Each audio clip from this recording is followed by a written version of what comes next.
Hello everyone, welcome to sa aking YouTube channel. Ako po si Tita Ens. Ayan. Dahil Mother's Day ngayon, ayan, nagpa-celebrate sa akin yung aking son-in-law. Dito kami ngayon sa Hapchan. Diba? Bogacious yan, may pera. Ito ang ating for today's video ngayong araw na dahil Happy Mother's Day. Ayan. Kung bago ka pa lang sa aking channel, pag-pindot naman ang subscribe po ko dyan. Like and share na lang din sa aking video. Salamat mo na marami.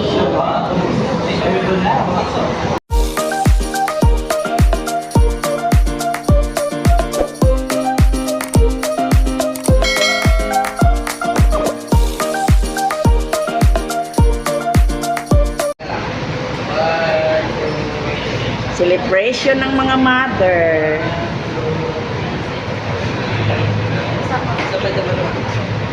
Ito, 10. 1, 2, 3. Maganda ba? Oo.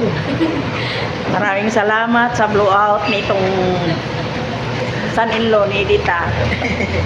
Pero makaganda. Yung happy ni Maymay. Ikaw ang 10. Tinitreat kami. Thank you. Sinali ako sa trip. Diba? Diba guys? Pag Jesus, maraming salamat po sa salamat na.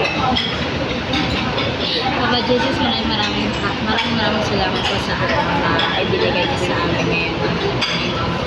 Hindi niyo po kami pinahayaan sa maraming salamat po sa nakaharap po sa mga namin.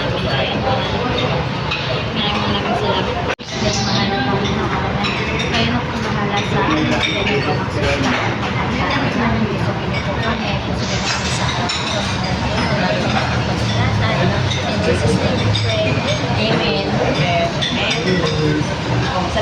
So ayan nga po guys, oh, yung order nilang pagkain. Ayan yung aming handa para ngayon sa Mother's Day. Appreciated talaga. Thank you sa kanila. After nga po namin sa Hapchan ay dito naman kami nagpunta sa Seattle Best Coffee dahil magkakape kami para medyo umalwan yung aming mga tiyan sa dami ng kinain sa Hapchan. Dahil Mother's Day ngayon, syempre special lang na araw ko ngayon. Maraming salamat sa sponsor. Unexpected dahil hapon na lang wala pang nag-greet ng mga anak sa akin. Hindi ko akalain na meron pala.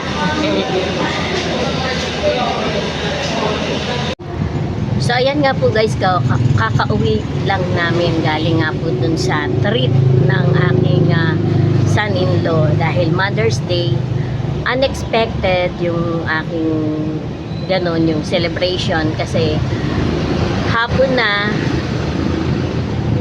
na wala pang nag-greet ng mga anak sa akin, pero salamat kasi yung hobby ng aking daughter ay nagpa-celebrate niya. Dinala niya ako sa Hapchan at saka sa nagpa-kape ng mamahaling kape o sangkapa, diba? Salamat sa kanilang dalawa kasi at least kahit sa maliit na bagay, at actually hindi yun maliit na bagay kasi mamahalin yun eh. Mamahalin yung pinuntahan namin. Kumain kami sa Hapchan tapos sa kape sa Seattle, o diba? Sosyal. Medyo malaki yung kinita siguro ng aking son-in-law dahil nagre-repair yun ng mga aircon tapos nag-i-install. Yun ang trabaho niya. Kaya siguro nakabenta ng malaki. Kaya nagpa-celebrate. So yun nga no, kakauwi lang namin. Medyo pagod nga ako kaya tutulog na. So ayun nga po guys, kung bago ka pa lang sa aking channel, pakindot naman ng subscribe button dyan. Paki-like and share na rin po ng video na ito. Salamat po ng marami sa panonood and God bless us all po sa atin. Happy Mother's Day din po sa lahat ng mga nanay dyan. Salamat po ng marami.